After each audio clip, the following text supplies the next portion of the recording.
What's up YouTube？ 欢迎来到 Cookie 讲页面。我们很久没有拍加密货币的内容啦，那我们今天就好好来和大家聊一聊加密货币的现况。我们做一个简单的周报，然后还有预测一下明年2026年 Q1 到底会怎么发展。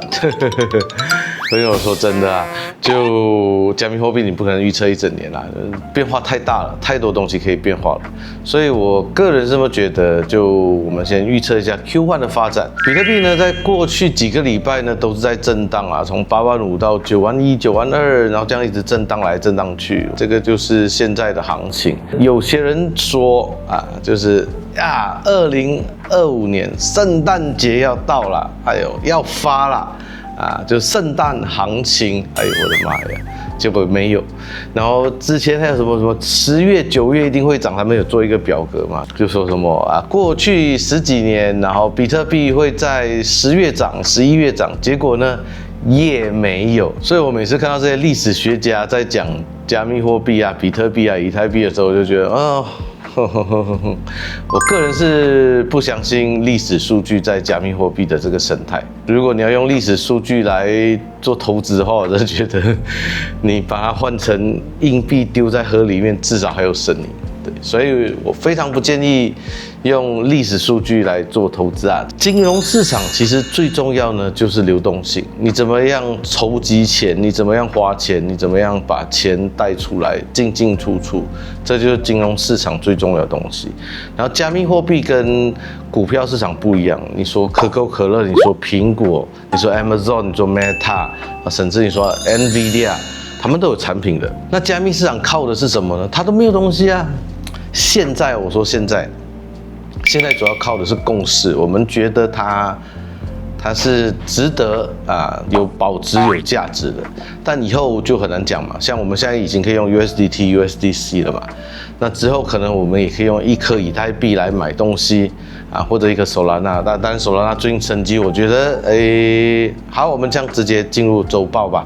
就过去1个礼拜发生什么事情？首先，上个星期五呢，12月19号，最大的黑天鹅日本央行终于动手宣布将基准利率调1码，也就调到0.75，其实还是真的有够少了。虽然市场已经早有预测，但是日元汇率应声大涨，导致大量的美元资产被抛售，以偿还日元的债务。如果你不太熟悉的话呢，讲简单点，就过去几年日币就很低，汇率就是0.25、0.5就是这么低。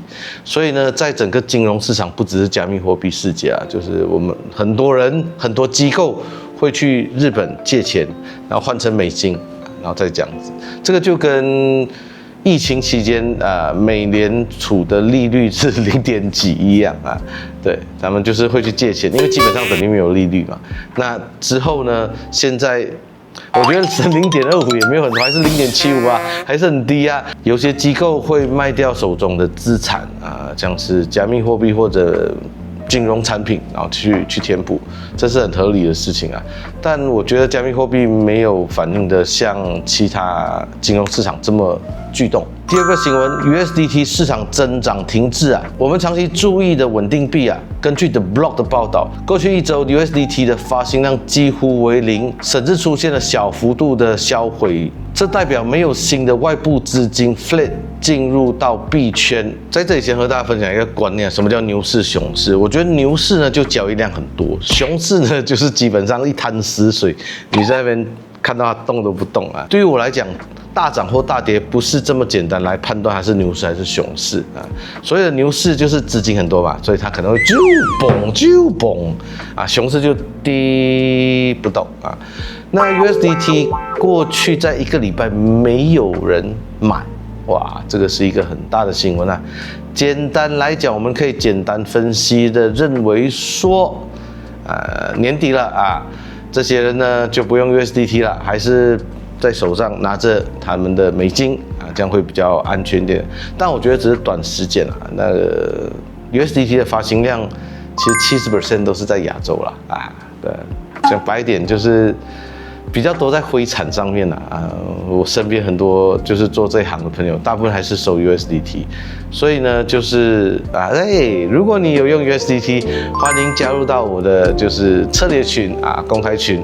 我们到这个月底之前呢，所有的策略都是免费的，对，技术人都有那个连接啦，Telegram 可以直接点进去，也可以用我的注册码注册啦，对。就很直接的，就是请我喝一杯咖啡，透过你的交易量。大家如果有时间可以去关注一下 USDT、USDC 的发行量。我觉得上个礼拜这个数据我觉得还蛮重要的，就代表说现在基本上大资金都没在动特别用美金来换的这些机构我们这种小人物其实根本可以忽略不计了，所以基本上还是大资金为主。第三个新闻 ，SEC 再次推迟 Solana ETF 的决议。原本大家寄予厚望的 Solana 现货 ETF，SEC 在昨天宣布他们将决议推迟到明年的3月，这导致呢 Solana 昨天的价钱一度跌破130块美金。其实我觉得啦，所有的政策都有政治考虑。所有真的是说 ，SEC 现在在这么疲弱的时候，它推出来其实不一定是好事。第四个新闻，以太币的 Gas Fee 在本周创下2025年的新低，长期维持在2到3 GY， 链上的活动基本上降到冰点。有些人会说 Gas Fee 低是好事一点都不是好事哦。我们回顾上一轮就2021年的时候 ，NFT 大火爆的时候，哇，那 Gas Fee 可怕哦。有时候是10几颗以太币当做 gas fee 的，哇，太可怕了。那 gas fee 高代表什么？代表交易量代表说交易很活跃代表它现在还是牛。那 gas fee 低呢，基本上它是一滩死水，不再动了所以以太币的 gas fee 这件事情，我觉得大家要去关注了。也是坏消息，对。但是我觉得大家看到来就是有没有发现，就是月底了就是年底加月底就很多人都不太在上面交易了，所以可能过了12月之后会好一点点，所以不要再相信什么圣诞行情这种东西，那历史学家都在骗你。如果历史可以交易的话，我操，我现在驾法拉利了咯 ，OK 最后一则新闻，我们来看一下历史的幽灵Mt. Gox 的委托人宣布，最后一批比特币的赔偿会在12月30日以前执行。这意味着市场会突然有几千枚比特币在年底前可能被抛售变现。这个又是一个坏消息。我觉得如果你是 Mt. Gox 当时的那个受灾户你现在拿到比特币，你会抛吗？8万多你会抛吗？还是你会等到10几万再抛？哇，我觉得至少一半有可能会抛售，先拿回一点钱再说。所以我觉得又是一个坏消息就是可能会有人在抛售比特币，就是在年底或者年初的时候，所以价钱可能还会再下调一点。当然几千颗比特币没有很多，但是呢也是会造成一定的影响那就是本周周报的5个新闻看来都是坏新闻，对不对？所以市场往下走是很合理的。所以最近呢，我们基本上还是以空军为主。如果你做短线的话，或者中短线的话，还是建议以空军为主啦。为什么空军他赚的钱永远都不会比多来的少？你看，我们举个例，我们现在从100块跌到90块，是跌幅10%，对不对？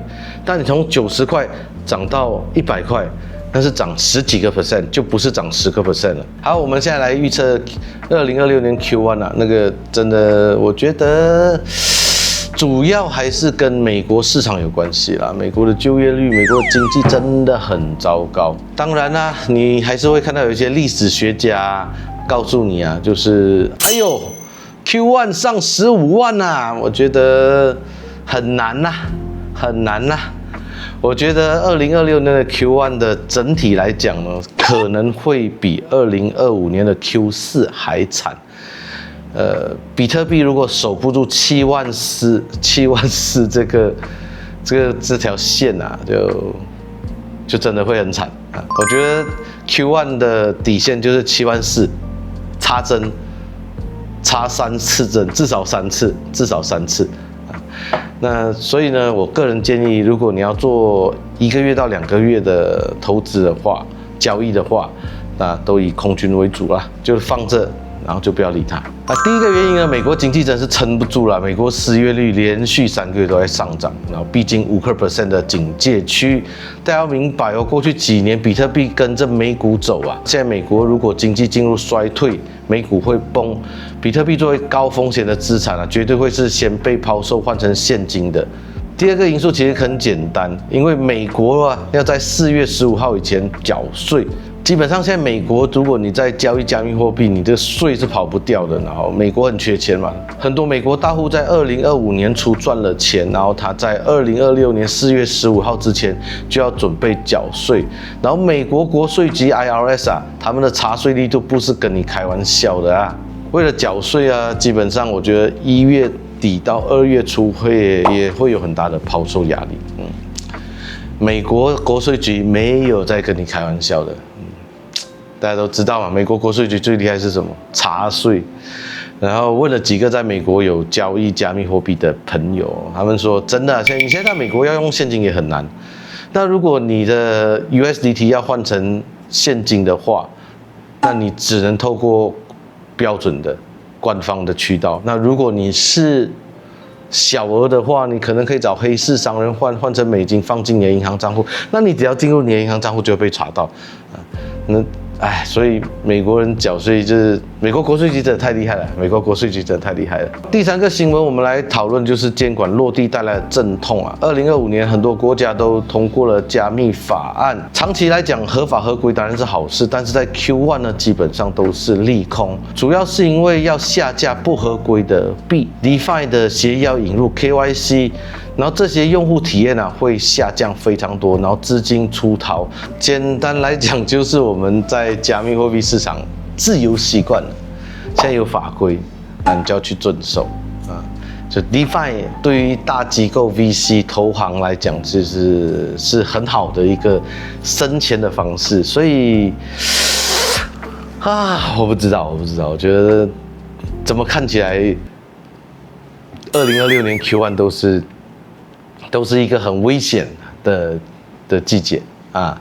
那如果你问我呢，我就认为多看少动，保本啊。